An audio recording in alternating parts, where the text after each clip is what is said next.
Hello viewer, আশা করি সবাই ভালো আছেন। আজকের ভিডিওটা কিন্তু ভীষণ ইম্পর্ট্যান্ট হতে চলেছে। আপনারা যারা ইদানিং অন্নপূর্ণা যোজনার অনলাইনে ফর্ম ফিল আপ করেছেন বা কম্পিউটারের দোকানে গিয়ে ফর্ম ফিল আপ করিয়েছেন, তাদের জন্য একটা বড় আপডেট। অনলাইনে ফর্ম ফিল আপ করে দিলেই হয়ে গেল, কিন্তু তা নয়। অনলাইনে ফর্ম ফিল আপ করলেও আপনাদেরকে হার্ড কপি জমা করতে হবে। আর যদি হার্ড কপি জমা না করেন, তাহলে আপনার অন্নপূর্ণা যোজনার ফর্মটি বাতিল হয়ে যেতে পারে।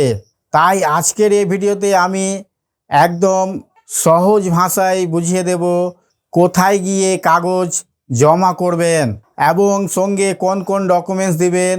ভিডিওটা মন দিয়ে শেষ পর্যন্ত দেখুন। প্রথমেই আসি, আপনি ফর্মটি জমা দেবেন কোথায়। এটা নির্ভর করে আপনি কোথায় থাকেন সেটার উপর। আপনি যদি গ্রাম অঞ্চলের মধ্যে থাকেন, তাহলে আপনার নিকটবর্তী বিডিও অফিস অথবা অঞ্চল অফিসে জমা দিতে পারেন। এবং আপনি যদি শহরে বসবাস করে থাকেন, তাহলে আপনাদেরকে মিউনিসিপ্যালিটি অথবা পৌরসভা অফিসে গিয়ে জমা করতে হবে। এবার দেখে নিন অনলাইন ফর্মের সঙ্গে আপনারা কি কি ডকুমেন্টস জমা করবেন। দরকার হলে একটা খাতায় নোট করুন। প্রথমেই বলি, অনলাইনে যে ফর্মটি ফিল আপ করেছিলেন, সেই কম্পিউটার থেকে একটি প্রিন্ট আউট করা ফর্মটি বের করবেন, সেই ফর্মের কপি। তারপরে আপনাদের যিনি আবেদন করেছিলেন তার আধার কার্ডের জেরক্স কপি এবং আপনার ডিজিটাল রেশন কার্ড, আপনার ভোটার আইডি কার্ড এবং ব্যাংকের একটি পাসবইয়ের জেরক্স, যেখানে স্পষ্ট ব্যাংকের অ্যাকাউন্ট নম্বর এবং আইএফসি কোড নম্বর যেন ক্লিয়ারলি বোঝা যায়।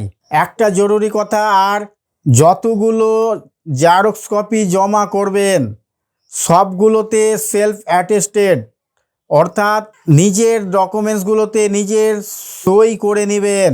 আর জমা দিতে গিয়ে অরিজিনাল সঙ্গে নিয়ে যাবেন, কারণ অনেক সময় অফিসাররা ভেরিফিকেশান করার জন্য অরিজিনাল ডকুমেন্টস কিন্তু চাইতে পারে।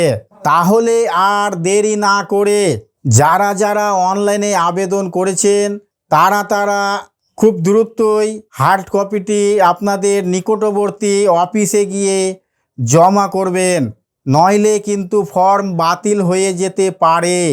তাই সবাই তাড়াতাড়ি করে ডকুমেন্টসগুলো রেডি করে ঠিকঠাক করে আপনারা আপনাদের নিকটবর্তী অফিসে গিয়ে জমা করে আসুন। ভিডিওটা ভালো লাগলে এবং কাজের মনে হলে একটা লাইক করে দেবেন। আর আপনার চেনা পরিচিত যেগুলো লোক আছে সবার মাঝে ভিডিওটি শেয়ার করে দেবেন, যাতে কারো কোনো রকম ফর্ম বাতিল না হয়ে যায়। আর এই ধরনের ভিডিও দেখতে আমাদের চ্যানেলটিকে সাবস্ক্রাইব করে পাশে থাকা বেল আইকনে ক্লিক করে দিবেন। আবার দেখা হবে পরবর্তী কোনো নতুন আপডেটের সঙ্গে। ততক্ষণে ভালো থাকুন, সুস্থ থাকুন।